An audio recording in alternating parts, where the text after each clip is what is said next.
ఏ next video రండి బాబు రండి next రండి. స్మార్ట్ స్టైల్ చంద్రుడు కొట్టాలకు మాడలు సగానైన మిత్రుడు మోడలింగ్ వీడు కూడా సరిగ్గా చేయడు బెట్. అన్నా నమస్తే. నమస్తే నమస్తే. ఎవడరా ఈడు నీకు తెలుసా?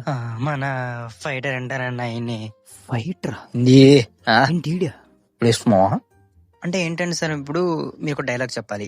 సిచ్యువేషన్ ఏంటంటే మీరు వార్నింగ్ ఇస్తారు విలన్స్ కి, మిమ్మల్ని చూసి భయపడాలి విలన్స్. అరే చెప్పేద్దాం బా. ఓకేనా? అరే హడావుడా చేయరా బాబు. అన్నా రే తమ్ముడి డబ్బులు లేవన్నా. ఏంటి వీడు డెఫినెట్ గా ఇదివరకు అడుక్కొని ఉంటాడు. బేలా చేశారుగా నన్ను. ఇచ్చేస్తా ప్రతి ఒక్కడికి లెక్కలతో ఖర్చులు, ఏడిపిచ్చేస్తా ప్రతి ఒక్కడింటికి. అరే తమ్ముడు తెలుసుగా ఎవరో ఇప్పుడు వచ్చాడు లోపలికి అంటారా బబ్బీ. చూసుకుందాం ఏంటి బయట. లేదన్నా మీ ఎంత బాగా ఫైట్ చేయలేదు. బేలా అయిపోతావు నాతో చేస్తే. అన్నా అన్నా అన్న చెప్పి బయట మా తమ్ముడు ఉన్నాడు, కాస్త నిలి భయపెట్టి ఏడిపించేది వస్తా అన్ని. అరే తమ్ముడు పిల్లి నెక్స్ట్ పిల్లు